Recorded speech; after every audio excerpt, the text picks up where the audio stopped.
Hey y'all, how y'all doing on today? I know it's been a long time, ain't it?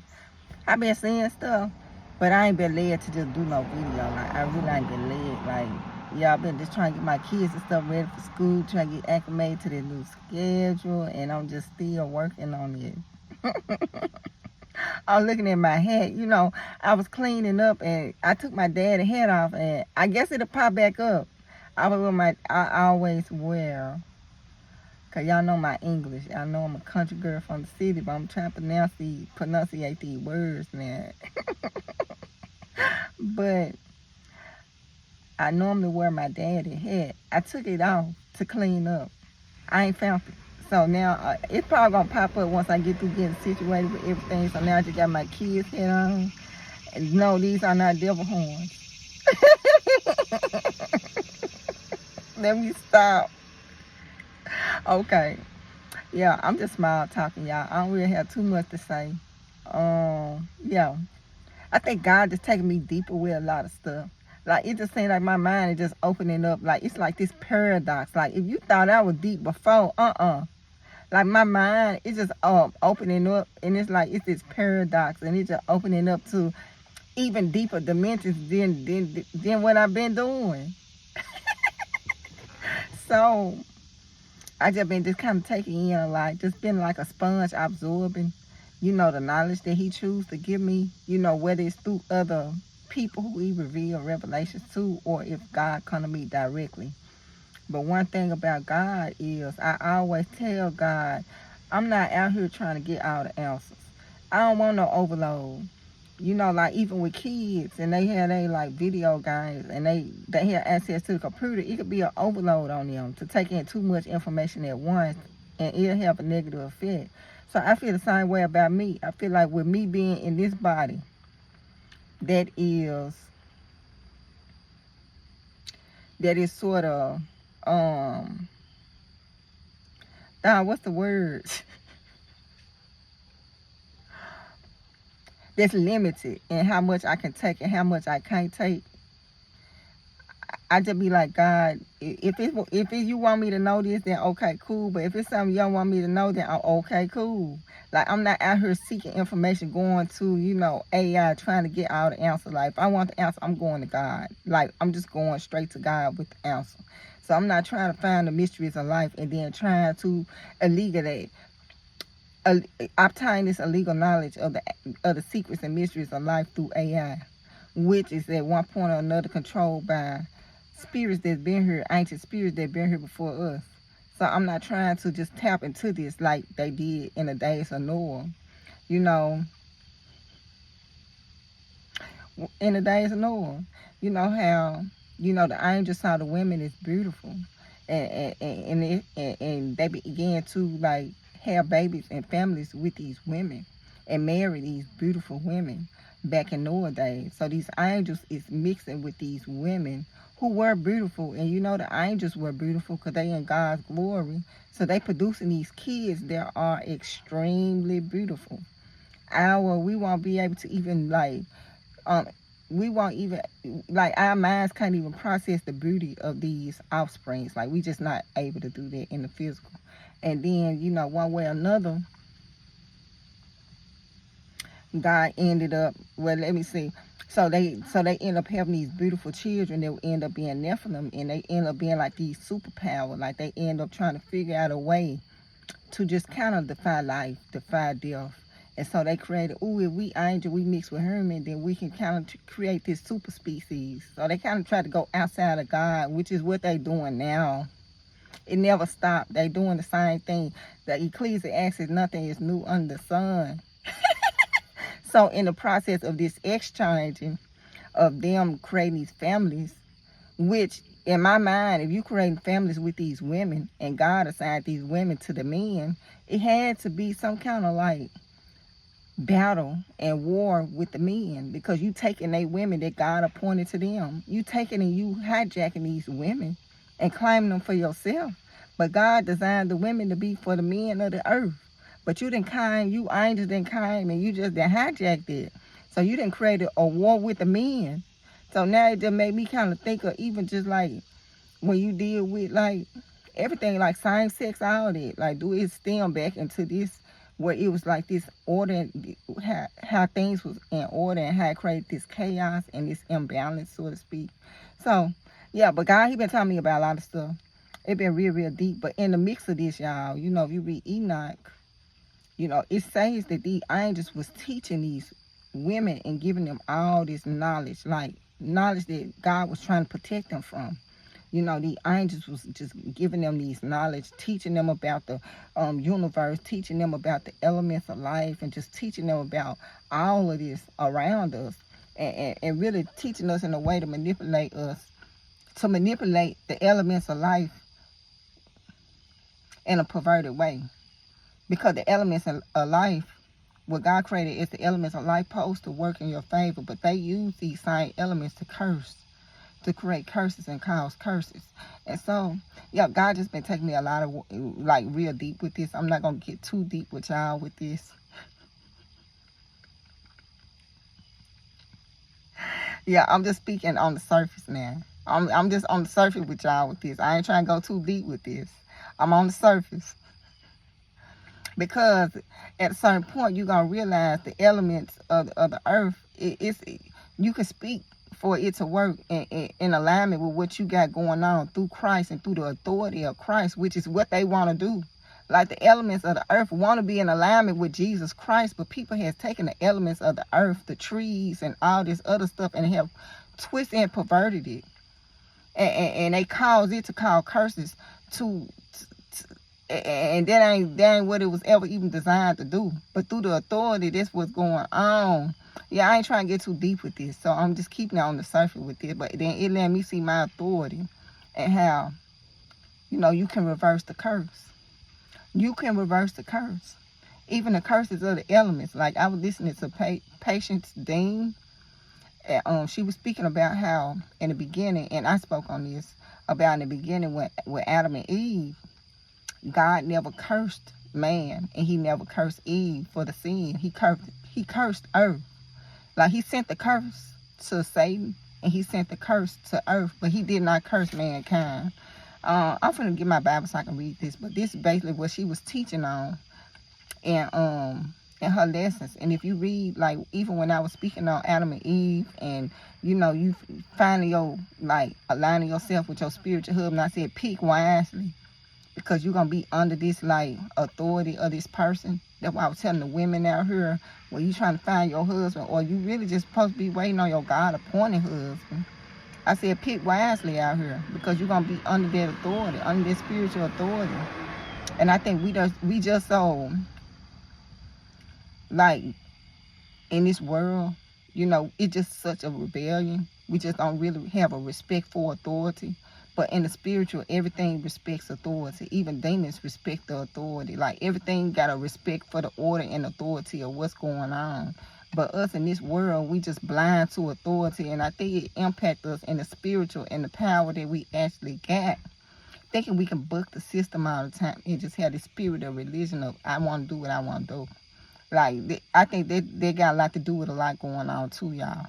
So I'm finna read this. Yeah, because God, he controlling the conversation. He controlling the conversation, y'all.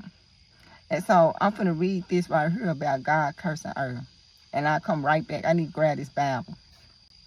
Okay, y'all. I'm on Genesis 3. And he go back to the curse when man ate the fruit.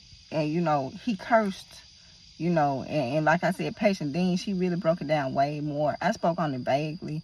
And I kept saying, dog, you know, when I read, I kept saying, in my opinion, like when I was reading about, you know, the curse of a woman, you know, I was like, dang, it just seemed more or less like she was just birthing God. Like, she was just really just birthing life and God into the world. Like, and me, I really didn't see that as a curse. Like, even though, you know, I'm reading about, like, the consequences. Now, the part I did see as a curse was when God told her, your desire should be for your husband and he should rule over you. I saw that as possibly a curse, because that man is not in alignment with God. How can he rule over you? Like, how can he properly have the covering over you if he don't properly have the covering over himself? So I saw that possibly as a curse, but that's not a curse if he's aligned with Jesus Christ. Like if Christ is the head of your husband, then it's not a bad thing for your desire should be to your husband. He should rule over you because everything gonna fall in alignment. But if he's not in alignment in this equation, then everything is gonna be out of order. Even his, like, him ruling over you is going to be like out. Like it's gonna be like, it's gonna be like out of order with even how he choose to rule over you. So like when I saw your desire should be for your husband, he should rule over you, you know, my spiritual radar go out, ding ding ding ding ding. Like that's a curse. If the man that you supposed to be, like, you choosing to marry don't have God, and if God not leading your husband, if Jesus not leading your husband, then who is leading your husband? Because if Jesus ain't leading your husband, then Satan is leading your husband. It's one of the two. But then you have a covenant established through Christ. And, you know, you just try to wiggle your way through that and try to figure it out. As far as, like, breaking the curse of your husband to try, well, he's actually the head and can lead you because he letting Christ lead him. There's a lot of elements, including free will, in this equation. I ain't trying to get too deep in this. I'm just trying to keep it on the surface.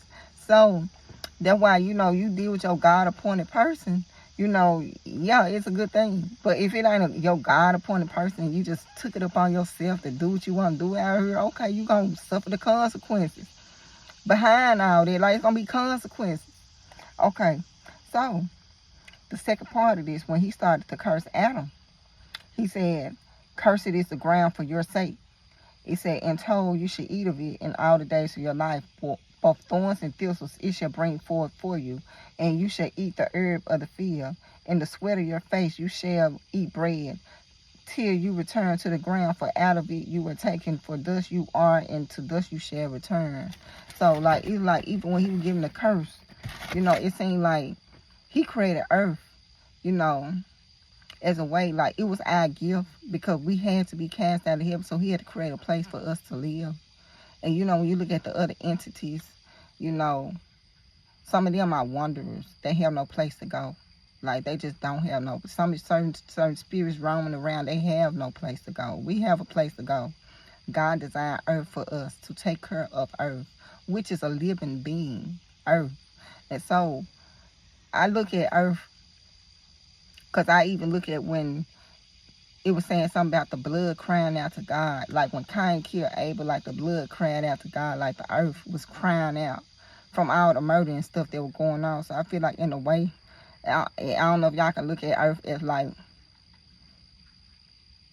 I guess like a person, so to speak, and just crying out because the responsibility of earth, like in a way, earth is here to, you know, produce and multiply and bless, but then earth is also created to hold the curses of man, so to speak. So when God get mad at man, normally earth is going to be cursed in some kind of way. Like earth have to take on it and take on the sorrow of it, you know, and all that, if y'all can understand it to that type level. But I ain't trying to get deep. Like, I'm really trying to keep it surface level. But it deep, though. So, when I look at earth, and, you know, earth supposed to multiply, supposed to produce fruit, supposed to bring forth fruit. I also look at, you know, and I'm talking about the elements, because everything that's, like, involved in the earth, so to speak. I also look at earth as, you know, when God sent his curses, you know, it'll be directed at earth. It'll be directed at earth. And it's other things God telling me dealing with this that I ain't going into detail about. Okay. So, because he's still showing me some stuff dealing with this. And the elements and how people, through witchcraft, they pervert the elements that God placed for us to bless us. They use these same elements and do stuff like that. So, I ain't getting detail with it right now. But that's what's coming to me dealing with that.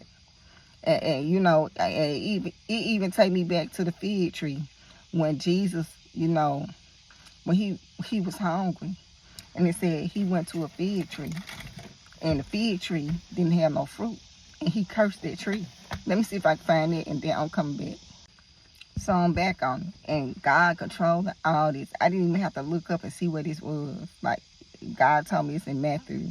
Like, about the fig tree. Like, I went straight to it. Like, my first mind took me straight to it. Like, yeah. Because I'm holding the phone. And I was like, I don't want to just, like, look this up to see where it's at. And then it was just, like, it took me, like, as soon as I started flicking the page, it took me straight to where I need to go. Like, yeah. Okay. So then it say,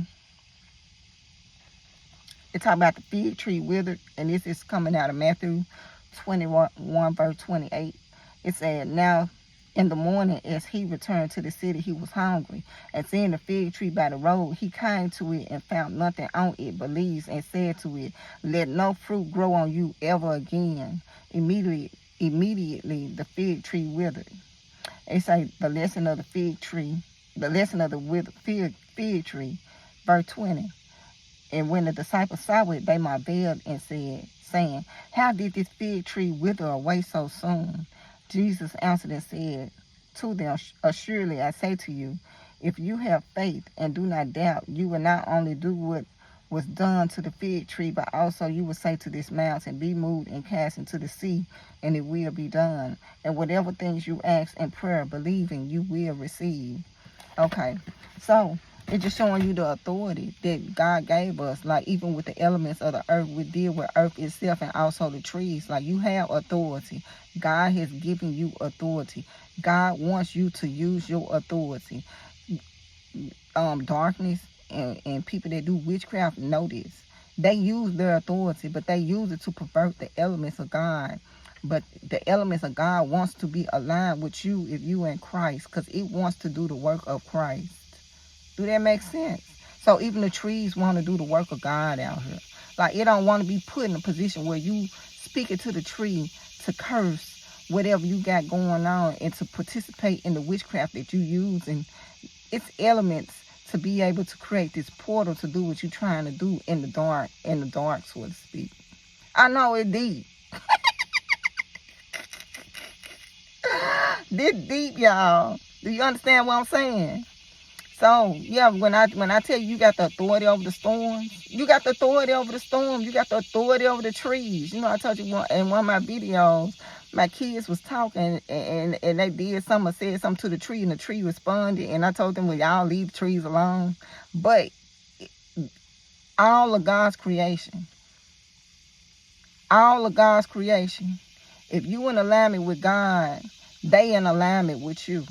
All of God's creation, everything he created, if you are in alignment with God and through the authority of Christ that he has given you, they're all under submission of you, including the trees, including the storms, including any and everything he has created.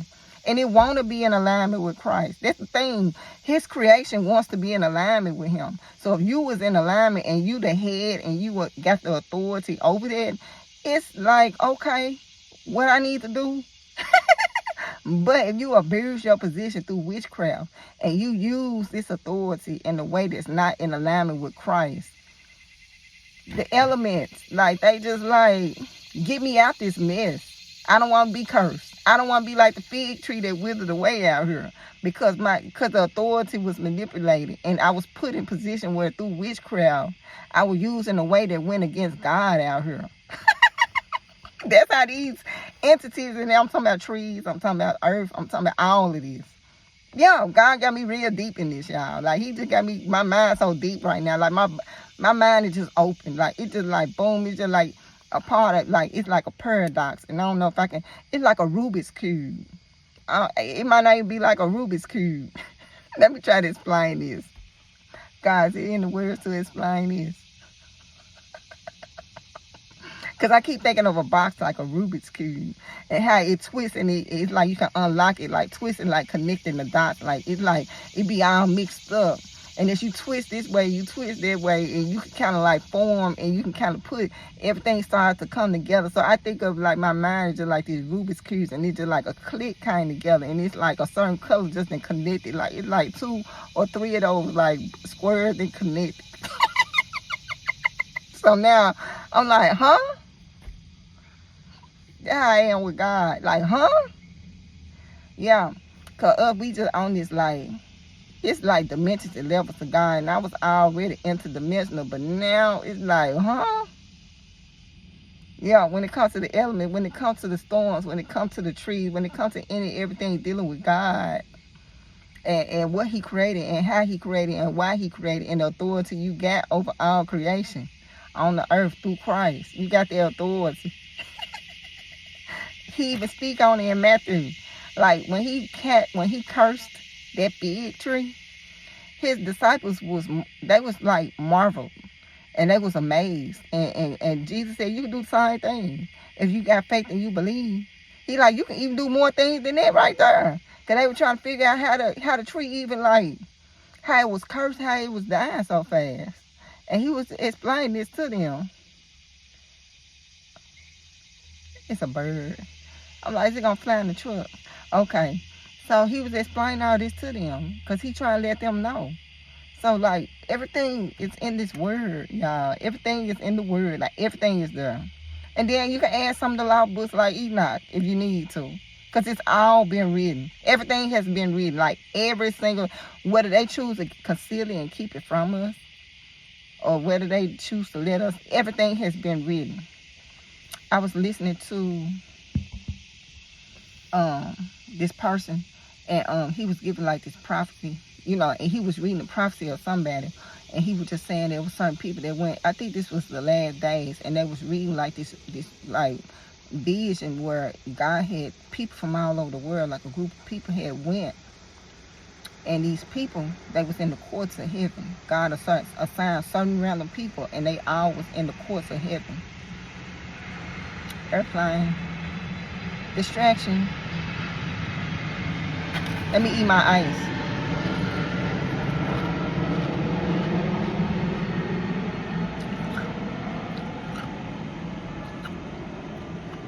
So, while they in the courts of heaven, he's like stressing, and I'm speaking on him. This is his revelation.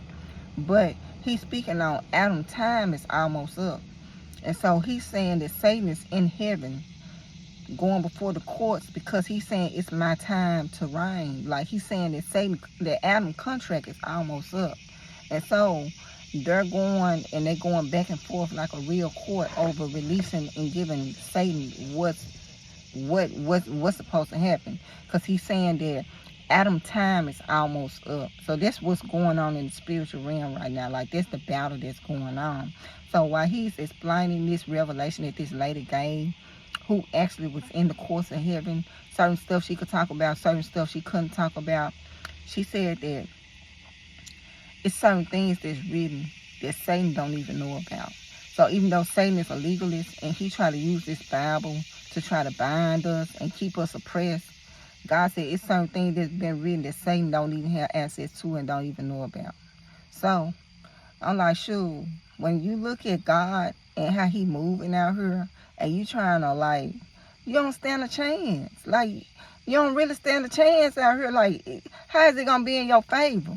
Like, if he created the earth, he created everything other earth, how you think you gonna beat him at the earth that he created? Like, how you think he gonna beat him at his own game out here? Like, you got to be the Lulu out here, for real. You gotta be.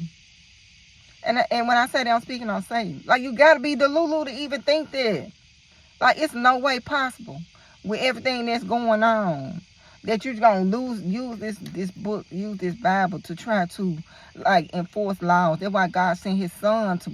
So now it's like we through grace now. We not even through a legal system. Unless you're not saved, you still under this legalistic system which Satan going to hold over your head. But if you reborn through Christ, now you through grace, which is not even this legal system. Like, it's just like God created his own loopholes. Like, how can you lose? I'm asking y'all, how can you lose out here? So, you got Satan who's going up, saying Adam's time is almost up. He really trying to push this and pushing Adam and his time, his contract almost up. I told you in the spiritual, everything is of order. So now he's going to the courts of heaven. And people be like, why he go to the third heaven? He go to the third heaven. He's only allowed into the courts of heaven. That's the only place Satan is allowed in heaven. So when they talk about Satan in heaven, he's in the courts of heaven. So he's in the courts of heaven, and he's trying to, like, just one way or another, just plead his case, because he's ready for his time to reign. Like he's saying, Satan has already released this authority. He's saying Adam has already released this authority to me, so I'm ready to do what's in the contract that was already established. Like this is where he's going to God and trying to push out here, which it got to happen. Like what he's saying got to happen. But the time it happened, yeah, we on the thin line out here, y'all.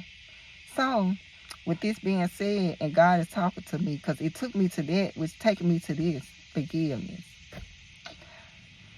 Forgiveness, y'all. Forgiveness. Our definition of forgiveness and God's definition of forgiveness is two different things. I'm going to let you know that right now.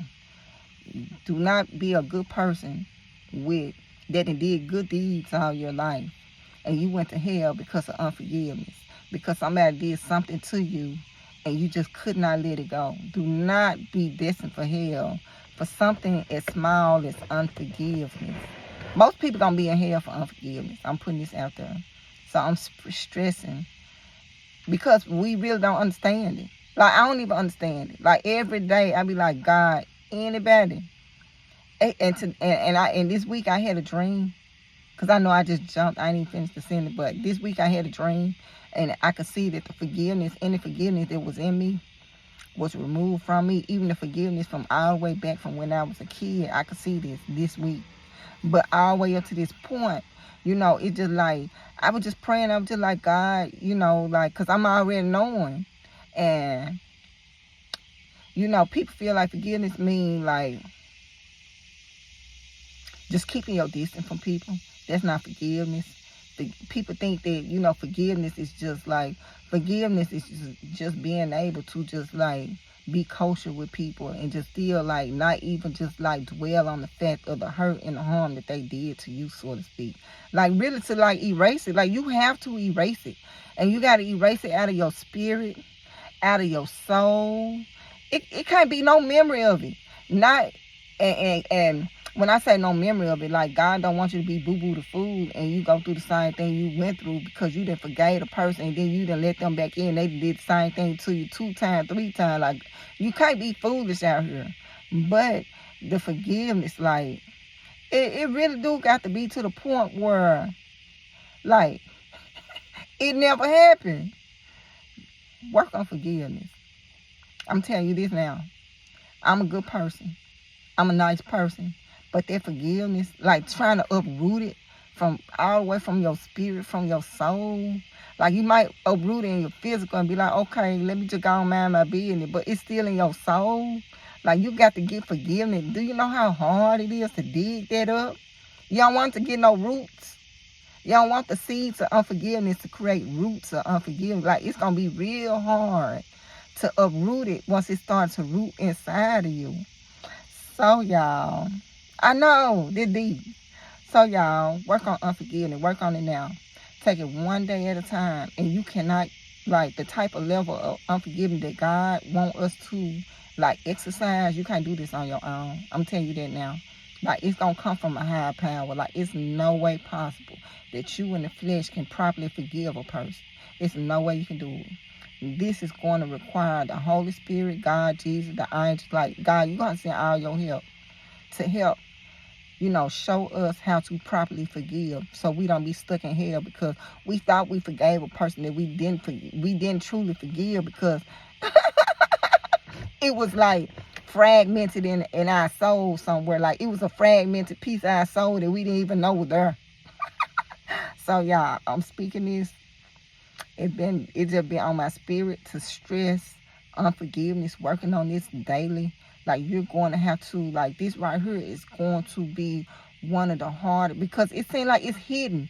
It can hide within you. So it's hard to just come up and uproot it and just be like, okay, it's gone. Like you can bury unforgiveness and it can just be there and grow and grow and grow. So you're going to have to dig deep. Dig deep. Because the thing about this unforgiving spirit, it can hide. Certain spirits can't hide. Like, you be like, just be a gone somewhere. No, Leviathan, I see you. But unforgiveness, you might not see that. Like, it like to hide. It's not one of those spirits that like to come out and make itself known. So you got to find it within you. Y'all, this deep. So that's why I'm stressing this unforgiveness. Certain people, you probably be like, oh yeah, it's a word. But it could be certain things that didn't happen that you didn't bury so deep within yourself. Like, you're going to have to go all the way back and start, like, it's a process. Like, that's why I'm telling you, it's a process. But while you living today, you need to be working on forgiveness and making sure ain't nothing hidden within your heart. Like, no seeds of unforgiveness is planted nowhere in you. I don't care what they did. This the ultimate test. I'm telling you, I'm giving y'all the cheat sheet. The ultimate test of life is this unforgiveness and being able to properly forgive to the level that God say he approved your forgiveness. Because the way we forgive people and the way God forgive people, two different ways. And the way we forgive people is a lie and it's flawed. You got to forgive on the level where God approved it and say, yeah, you really did forgive this person. And this going to take some time. I'm letting you know this right now. So work on work on unforgiveness, y'all. Go back. Go person to person. Whoever did you wrong, you want to even write their name out. Write their name out. You can even take your time. If you want to write out what they did, like pull up these people. Anybody did you wrong, like any kind of way. Somebody could have just cut you off in traffic and you don't even know. And you was mad when it happened. You might even have to forgive that person. Like, because that can hide and be buried within you. And then on Judgment Day, all this surface and come back up. You don't want to deal with that. So, with this unforgiving spirit, y'all, go back. Just start thinking on it. Even if you can't think all the way back, you're going to have to do a generic type prayer where you can actually, like, include what you don't remember along with what you remember. But if you can remember it, just call it out and just give it to God and let it go. You do not want to be in hell for unforgiveness. I'm telling you that right now. You do not want to be in eternity burning for unforgiveness. I'm telling you this right now. So you work on this now. Now is the time to work on your unforgiveness. This is the test. This is the ultimate test. I did you wrong. Now you got to forgive me on the level that God approved and say, okay, well done. This is the ultimate test. You got to accept Christ, but you got that unforgiving spirit is going to have a lot of people trapped in hell. So work on your unforgiving heart. Like, work on anything anybody ever did to you. I don't care what it is. I don't care what it is. It ain't worth your soul. Whatever they did to you is not worth your soul. I'm gonna tell you this now. It's not worth your. You can try to. They did this. They did that. My mama left me on the left me at a stranger house in the bands. Like, ain't nothing that these people that did to you on the outside that's going to be worth your soul. Like, it's no way that they treated you like to this level, to the point where you would rather burn in hell in eternity than forgive these people. And if that's where you want to be, then okay, cool. The warning has been sent. But work on forgiving everybody that ever did anything to you. Somebody did something to your kids. Work on forgiving. Work on it. One day at a time.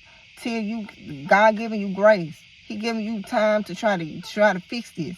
Fix this within yourself so you can be right to get to heaven. Because you can't go to heaven broken. So if you got unforgiveness because somebody did something to your child, which really ain't your child, which is God's child. So if anybody should be mad about something being done to somebody's child, it should be God. God just used you as a carrier to bring what he's trying to bring into the world. But that's his child. So if anybody should be mad at something going on, at the murders and all the other stuff that's going on, dealing with people all day, every day, it should be God. Because he the one created it all. So who watching and sitting back and more upset than the person that created all this? To be watching all this to be going on. So work on your unforgiveness. Do not let Satan trick you. If somebody did you wrong, if somebody did your mama wrong, if somebody did your daddy wrong, if somebody did your kids wrong, it's not worth you burning hell over, is it? So you're going to have to figure out a way to work to try to come and uproot any seed that they may have planted, because the seed was planted when they betrayed you or did something to you in any kind of way. It was a seed planted in you. You got to uproot those seeds. Do not let those seeds take root within you. It's going to be very hard to remove, and this type of spirit like to hide. It like to hide.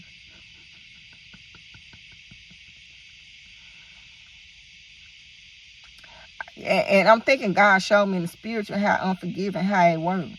Like, because I seen cancer. Cancer had a whole body. I seen cancer jump on her. Like, cancer had a whole body. He had arm, leg, like, you got a whole body going on.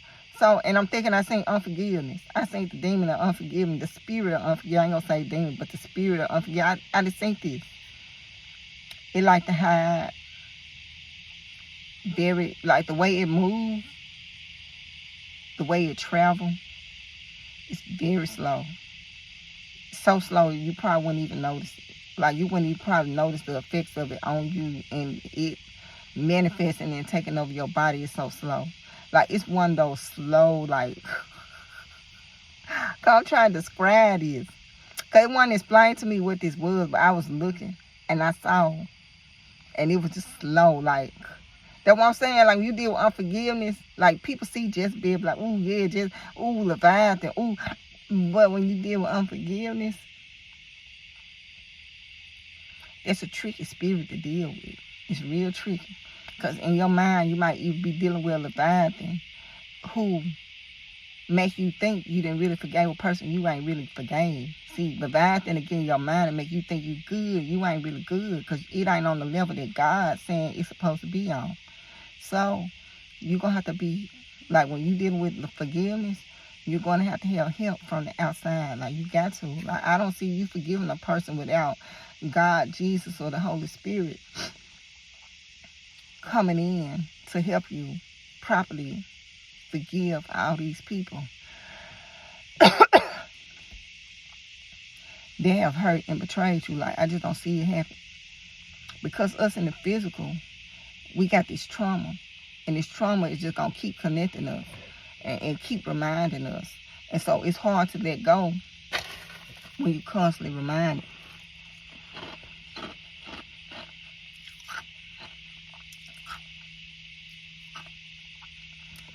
It's hard to let go when you are on social media and every single video, all they talk about is, yeah, your enemies, God coming to get your enemies. Yeah, that's good to hear. But if you're in the process of trying to heal, you don't really need to be sitting there thinking about your enemy suffering. Like, you don't really need to be thinking about that. God got all that. Like, that's something that shouldn't even be in your subconscious about your enemies. No way. God said pray for your enemies.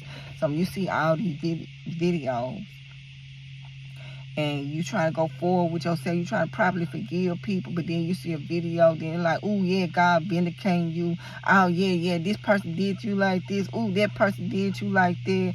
You know, this finna happen to this person, that finna happen to that person. Yeah, these people, yeah, you know, they hate, they treat you like that. Like, you constantly seeing this. It really is a stumbling block to stop you from properly healing the way you really need to heal, so you can forgive the way you need to forgive. Those videos popping up all day, every day, it's a constant reminder. It's like a trauma. It's like a trigger. A trigger trauma. A trauma trigger.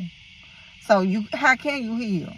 You might have to pull yourself back if you see those type videos.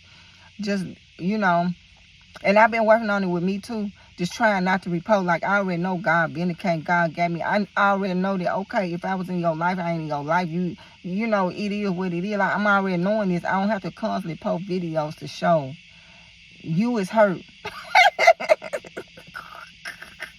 I don't have to constantly remind you that I'm going to be vindicated. God coming from my enemy. Like, I don't have to do this. It's understood at this point. The old video, it's there, and it's there to keep you broken. It's not there to help you heal. So when you see these type videos, and God actually, like I said, this week is when I seen it. Like, this week I had a vision, and it went all the way back to my childhood.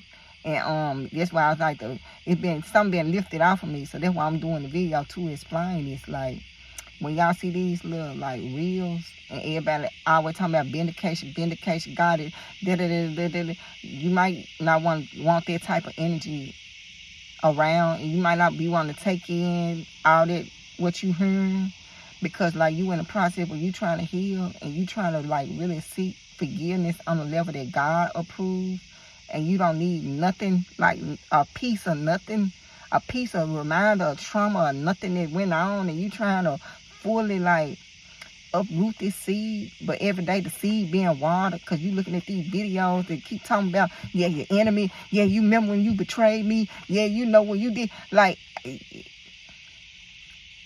you ain't better heal like that. So, some of these like reels and videos, which is speaking the Bible, but you don't need to be hearing that, and you trying to heal from unforgiveness. Because it's going to keep triggering you back to the trauma that you went through, and you can't never really come out of it if you constantly listening to this and hearing about this, and it's being played over and over and over like a tape recorder, y'all. Okay, y'all, so this all I'm speaking on. God, this all I'm speaking on right now, the unforgiveness and how to properly unforgive. And you might have to cut yourself out from social media to even properly heal the way you need to heal, especially when they throw up these Bible scriptures about attacking your enemies, and you supposed to be forgiving your enemies and trying to like just go forward and just forgive on a level that God finds acceptable and God approved forgiveness. It's gonna take it's gonna be a process. It's gonna take some work. I'm telling you this right now. Airplane.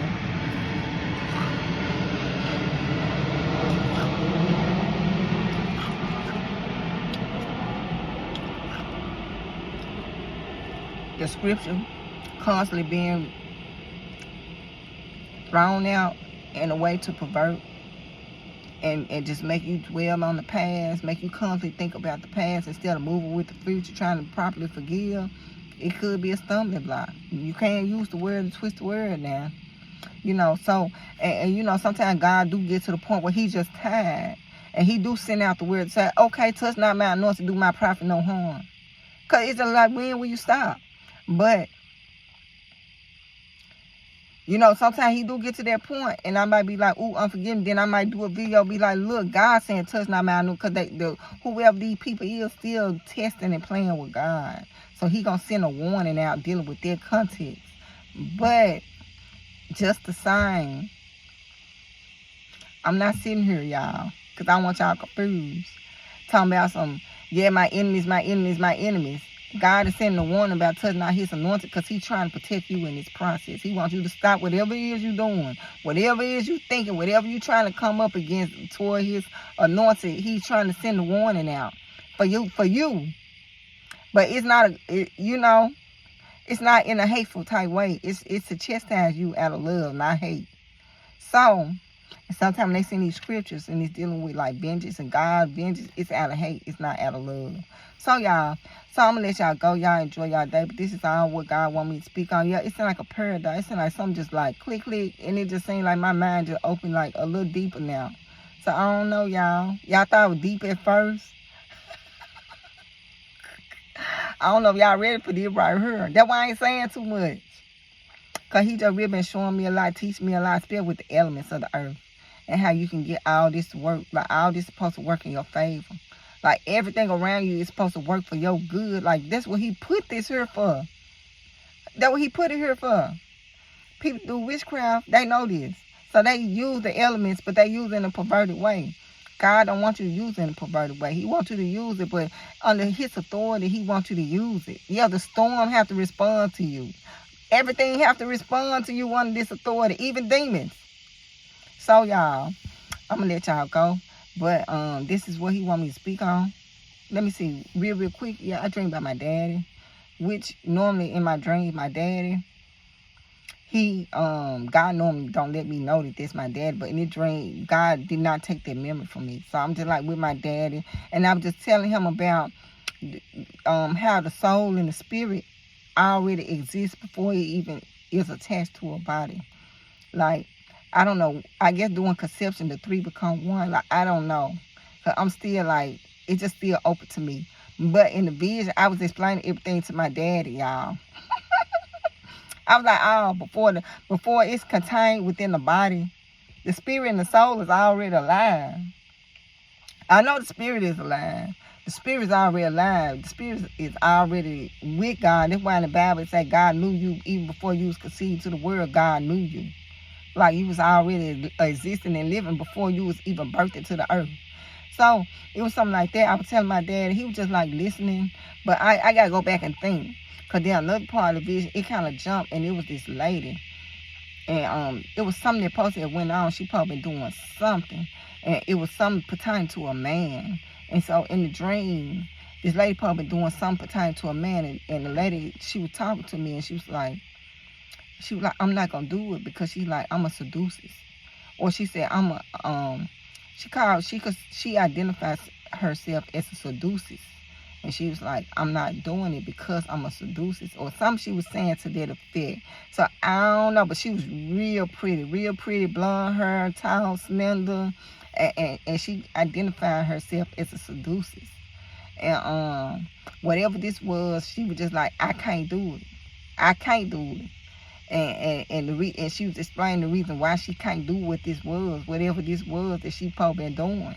And she said because she seduces. And I was thinking like a man's weakness is a woman that seduces, ain't it? Ain't that y'all weakness? Y'all men, y'all gonna have to get the physical.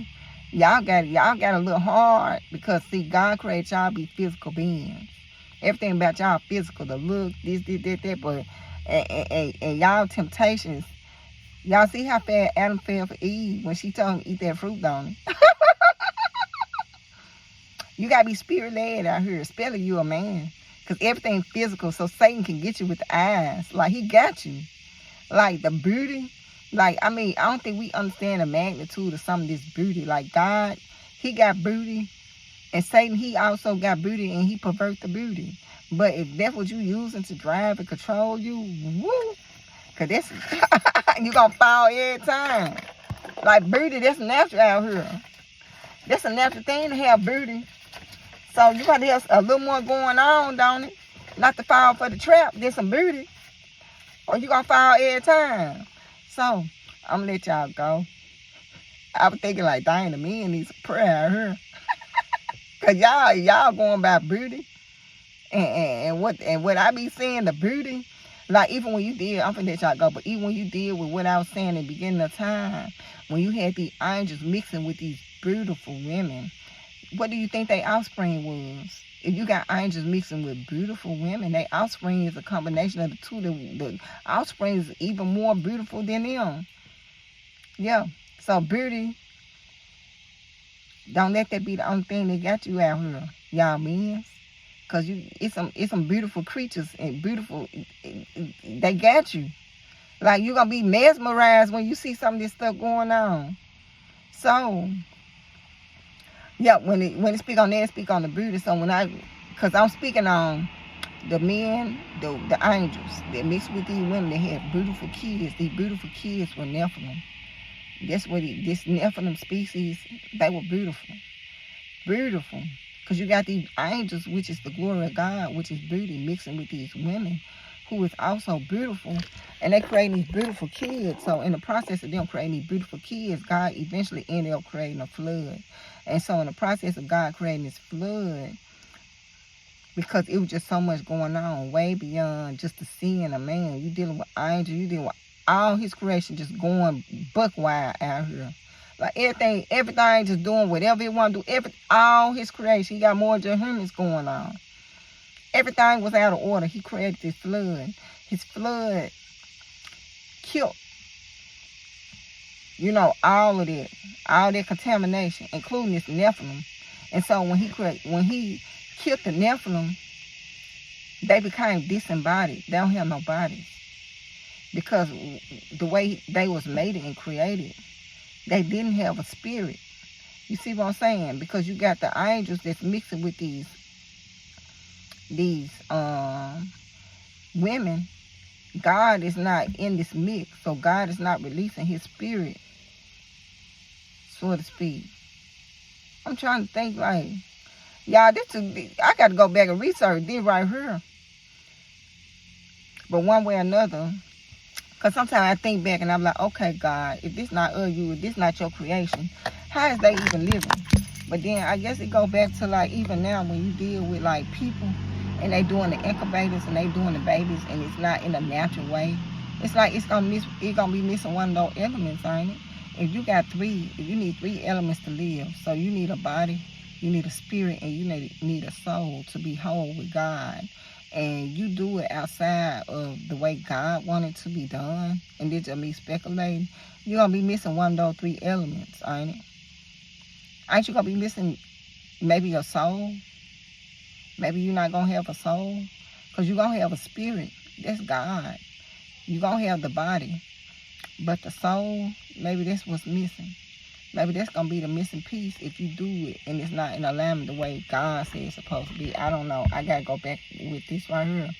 But if you do creation, because I'm looking at these angels, which God did not agree to with these angels and these women, and they create the offspring. So it's like,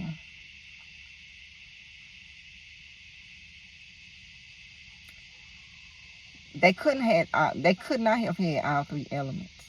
They could not have had all three elements. I don't know. Because it's deep. God gonna give me the answer though. So I ain't trying to get too deep with this, but that's where it's taking me. I probably have a vision, a dream down. I need to go to bed so I can see what's going on. Okay. So that's what calling me about this creation, because it's a little confusing on my part. Because God ain't showed me yet. But on my part, it's a little confusing, because when they die, they're disembodied at this point. And so when they're disembodied, they become demons.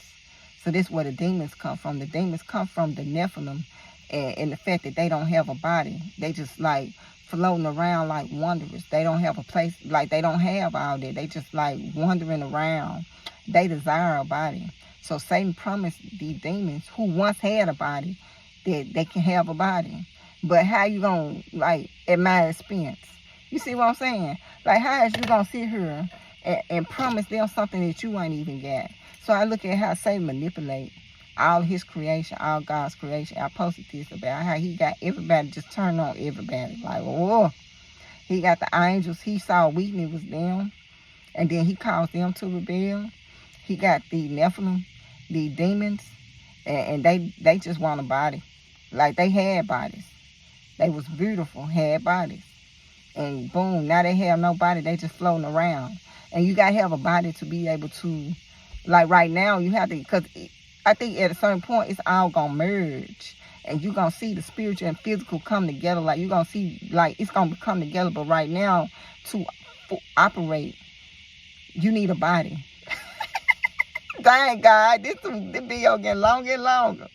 You need a body to legally operate in this realm, on this earth. You need a body. For us to operate in the spiritual, we need to be able to tap into the spiritual realm to be able to access and have the authority in the physical.